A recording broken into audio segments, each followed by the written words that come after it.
Okay, this is a quick demo video of the Swann Stinger remote control car. The vehicle itself is about 4 inches long. It has a built-in lithium rechargeable battery which provides about 7 minutes of runtime on a half-an-hour charge.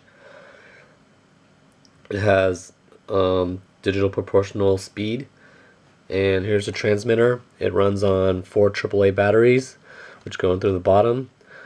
The transmitter has a slow and fast control on the side, and it also acts as a recharger for the car.